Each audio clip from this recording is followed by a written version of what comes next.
அனைவருக்கும் வணக்கம். சமீபத்தில் என்னோடய ஃப்ரெண்டு உமா வீட்டு திருமணத்துக்கு சிவகங்கை பக்கத்தில் இருக்கிற உக்கூருங்கிற ஊருக்கு நானும் எங்கள் வீட்டுக்காரரும் போயிருந்தோங்க. அங்கே நடந்த நிகழ்வுகளை தான் இப்போ நம்ம பார்க்க போகிறோங்க. இது ஒரு செட்டிநாட்டு கல்யாணம். செட்டிநாடு சிமெண்ட்ஸில் ஒர்க் பண்ணுறப்போ உமாவும் அங்கே இருந்தாங்க. அப்போ இருந்த எங்களுடைய நட்பு இன்னும் தொடர்ந்துட்டுருக்குங்க. அங்கே நிறைய செட்டிநாடு சிமெண்ட்ஸில் இருந்த ஃப்ரெண்ட்ஸ் எல்லாரையும் மீட் பண்ணோம். அது ரொம்ப ரொம்ப சந்தோஷமாக இருந்துச்சு. காலையில் முகூர்த்தத்துக்கு தான் நாங்கள் போனோம். நாங்கள் போகும்போதே லதா, சாந்தி எல்லோரும் அப்போ தான் அவங்களும் காரில் இறங்கினாங்க. எல்லோரையும் பார்த்தது ரொம்ப சந்தோஷம். ராஜமாச்சி முதல் நாளே வந்தேன்னு சொல்லியிருந்தாங்க, அவங்களையும் பார்த்தோம். ராஜமாச்சியும் செட்டிநாட்டை சேர்ந்தவங்க தான். அவங்கள ரொம்ப நாளைக்கு அப்புறம் பார்த்தேங்க. அதனால் ஆச்சி கூடயும் கொஞ்சம் நேரம் பேசிகிட்டு இருந்தோம். ஆச்சியோட மருமகள் வந்திருந்தாங்க. அவங்களும் இப்போ செட்டிநாடு சிமெண்ட்ஸில் தான் இருக்கிறதா சொன்னாங்க ஆச்சி.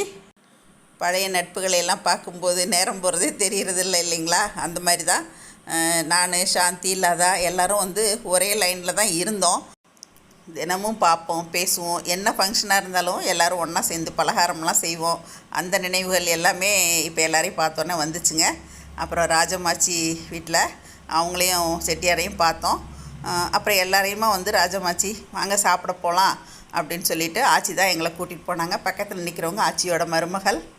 எல்லாருமே அவங்கவுங்க ஃபேமிலியோடு போயிருந்தோங்க. ஆச்சி எங்களை வந்தோடனே இன்னும் சாப்பிடாமல் உட்காந்துருக்கீங்க அப்படின்னு சொல்லிவிட்டு சாப்பாட்டு அறைக்கு தான் கூட்டிகிட்டு போனாங்க. செட்டிநாட்டு கல்யாணங்களில் பார்த்திங்கன்னா வீட்லேயே தான் கல்யாணம் நடக்கும். கல்யாணம் நடக்கிற முற்றத்துக்கு பின்புறம் இந்த மாதிரி சாப்பாட்டு கூடமும் இதே மாதிரி தாங்க நடுவில் ஓப்பனாக சுற்றிலும் டேபிள் போட்டு ரொம்ப நீட்டாக பரிமாறினாங்க. அவங்க விசேஷத்தில் செட்டிநாடு ஸ்பெஷல் கவுனி இனிப்பு இருந்துச்சுங்க. அப்புறம் வெள்ளை பணியாரம், அல்வா இருந்துச்சு. அப்புறம் இட்லி, பொங்கல், வடை, கெட்டி குழம்பு, பெசரட்டு இது எல்லாமே இருந்துச்சுங்க. ரொம்ப நல்லா இருந்துச்சு. பாருங்கள், அவங்க வீடுகள்லேயே தான் பின்பக்கம் இந்த மாதிரி சமையலும் ஆள் வச்சு செஞ்சுருந்தாங்க. இன்னுமே செட்டிநாட்டு கல்யாணங்கள்லாம் இந்த மாதிரி தான் வீட்லேயே பண்ணுறது ரொம்ப ரொம்ப சிறப்புங்க. எல்லோரும் இந்த காலத்தில் மண்டபத்தை தேடி ஓடிட்டுருக்கோம். ஆனால் செட்டிநாட்டில் பாருங்கள், வீட்லேயே இந்தளவுக்கு சிறப்பாக பண்ணுறாங்க. அதுவும் உறவினர்களே பந்தியெல்லாம் எல்லாமே அவங்களே கவனிச்சுக்கிறாங்க. அப்புறம் மாப்பிள்ளை வீட்டார் அந்த முகூர்த்தத்தன்னைக்கு காலையில் தான் பெண் வீட்டுக்கு மணமகனை அழைச்சிட்டு வராங்க. அதுக்கப்புறம் தான் அந்த திருமண நிகழ்வுகள் ஆரம்பமாகி மாப்பிள்ளை பெண்ணுக்கு மங்களனான்னு சூட்டினார்.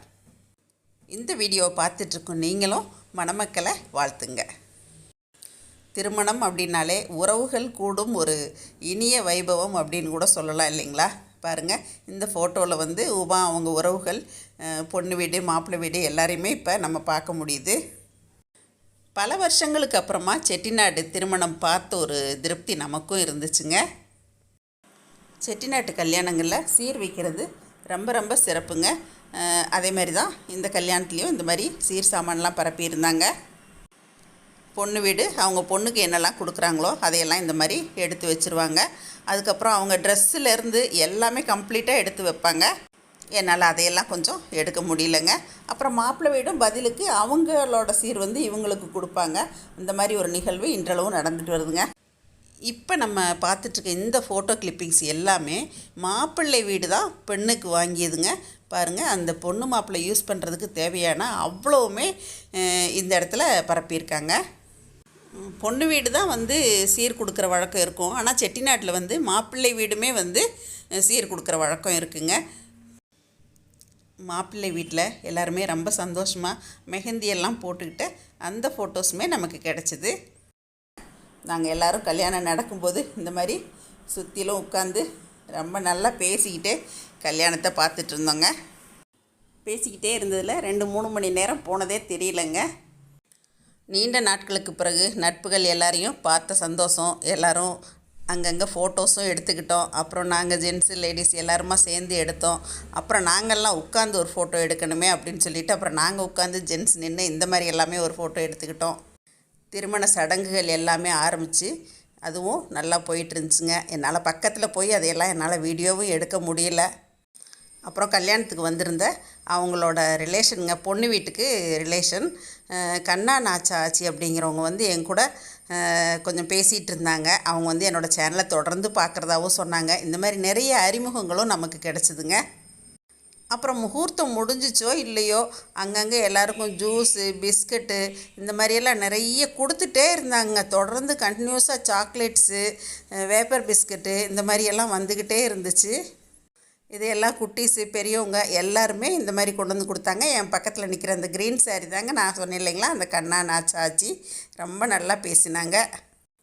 இந்த மாதிரி கல்யாண நிகழ்வுகளில் நாங்கள் எல்லோரும் சந்தோஷமாக கலந்துக்கிட்டு திருக்கோஷ்டியூரும் போனோம். நாங்கள் திருக்கோஷ்டியூர் கோவிலுக்கு போயிட்டு மறுபடியும் பிள்ளையார்பட்டி கோவிலுக்கும் நாங்கள் போனோங்க. அதையெல்லாம் என்னால் வீடியோ எடுக்க முடியல.